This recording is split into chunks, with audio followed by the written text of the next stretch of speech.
Servus, Glück auf und herzlich willkommen zu einer weiteren Folge Taktik Fox. Diesmal zum Bundesligaspiel gegen den BVB. Bevor wir da reingehen, Leute, heute Abend starte ich mit dem Manager und wir gründen den FC Red Munich und gehen dann rein mit einem eigenen Verein. Sehr wahrscheinlich heute, morgen, übermorgen werden wir reingehen und ein bisschen schauen, wie hoch wir kommen mit unserem Verein. Wer da Bock drauf hat, das Ganze findet nicht hier auf dem Kanal statt, weil hier nicht Gaming vorherrschen soll. Von daher findet das Ganze auf meinem Gaming-Kanal statt. Das ist der Zagos-Kanal. Verlinke ich euch mal oben, wer da Interesse dran hat. Schaut da gerne vorbei. Auch das werde ich auf YouTube und Twitch gleichzeitig streamen. Ja, ansonsten wie immer, wenn euch gefällt, was ihr hier seht, scrollt mal unter das Video für den Abonnieren-Button. Klickt da drauf. Ist völlig kostenlos auf YouTube. Und ihr unterstützt den Kanal damit. Ja, und damit würde ich sagen, gehen wir rein in den Taktikfuchs, in meine Aufstellung. Ist ja diesmal ein bisschen komplizierter, weil ja, wir einige Verletzte haben. Und man weiß ja auch noch nicht, wer von der Nationalmannschaft fit wiederkommt und so weiter. Aber ja, wir werden mal so eine Aufstellung machen mit jede Menge Ersatz dabei. Gut, ich denke, im Tor sollte es relativ klar sein. Neuer ist verletzt. Peretz würde ich das zutrauen, aber da er super wenig gespielt hat und es dann gegen den BVB geht, ja, kommen wir um Ulle nicht drum rum und auf Ulle ist ja auch immer Verlass. Aber, na klar, sollte da auch noch irgendwas passieren, wer weiß, haben wir natürlich den Peretz. Ja, aber ansonsten muss der Ulle das wuppen. So, in Verteidigung würde ich bei Anderlecht und Dyer festhalten. Einfach, weil die gut harmonieren, da er auch eine gewisse Erfahrung mitbringt. Aber natürlich haben wir da auch, zumindest ist mir aktuell nichts anderes bekannt, als Alternative Minjay und Upper. Ich weiß allerdings jetzt nicht, ob Minjay irgendwie bei der Nationalmannschaft war oder wie weit weg er dann war. Upper wissen wir ja, dass er da war, hat ja auch gespielt gegen Deutschland, so wie ich das mitbekommen habe.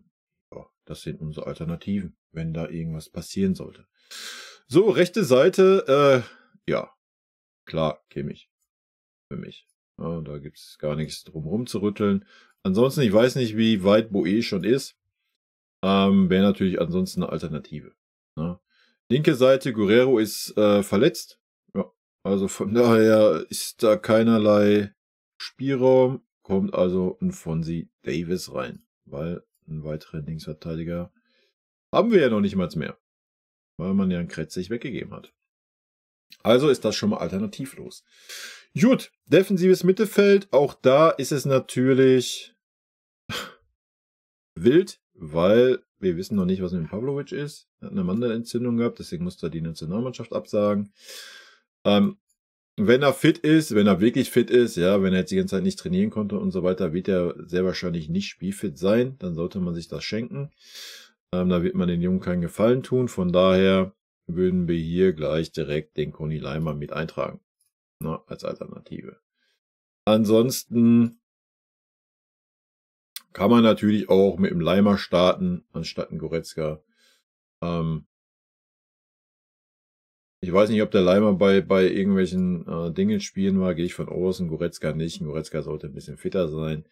Und ein Goretzka sollte jetzt langsam, aber sicher auch dann mal die Wut im Bauch bekommen, ja, und mal den Ehrgeiz, jetzt zu sagen, jetzt zeige ich es den Nagelsmann erst recht, anstatt die beleidigte Leberwurst zu spielen, so, wurde nicht eingeladen, ja, was er bisher getan hat, so ein bisschen.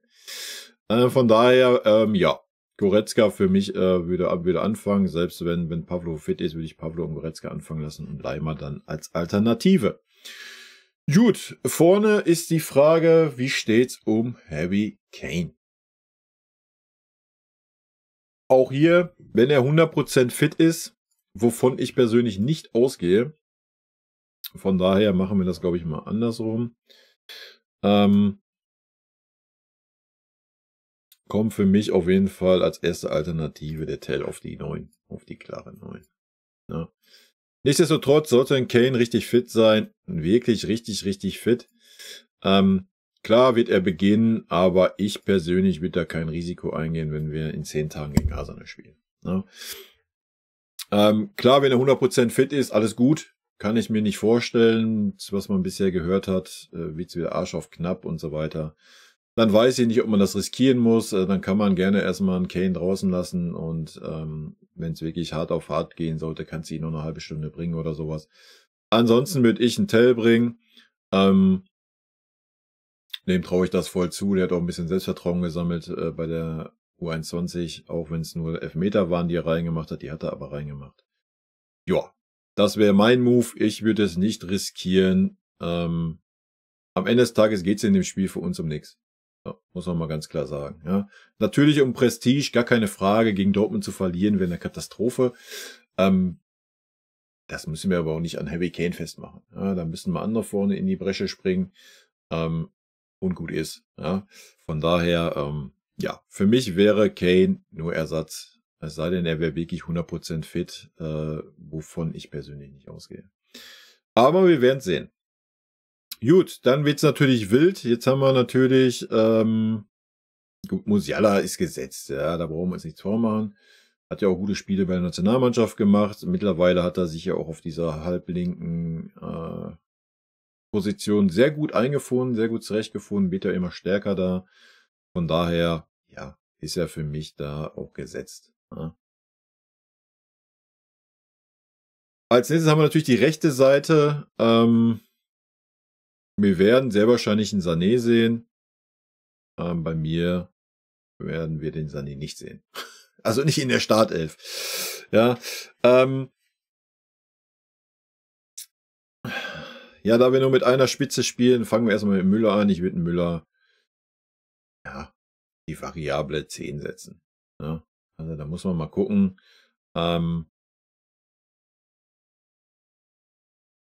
Die können sich ja abwechseln, das ist ja alles nicht das Problem. Ja. Und ich würde einen Gnabry reinwerfen, Leute. Gnabry hat seine Kurzeinsätze, hat er gut gezeigt, hat mir gut gefallen. Und da kann man das jetzt auch mal, denke ich mal, riskieren, ihn von Anfang an zu bringen. Ob es reichen wird über 90 Minuten, wird man sehen, gar keine Frage. Wir haben genug Alternativen, ja, das können wir auch direkt eintragen. Wir haben Sané, vielleicht tut dem Sané das mal gut, wenn er mal ein bisschen draußen sitzt. Wir haben natürlich auch noch einen Zaragoza, den ich endlich auch mal sehen würde. Gerne mal über eine Halbzeit oder sowas, ja. Ja, vorne haben wir natürlich noch einen Choupo-Moting, der, wovon ich ausgehe, sehr wahrscheinlich unterm Tuchel auflaufen wird. Anstatt ein Tell.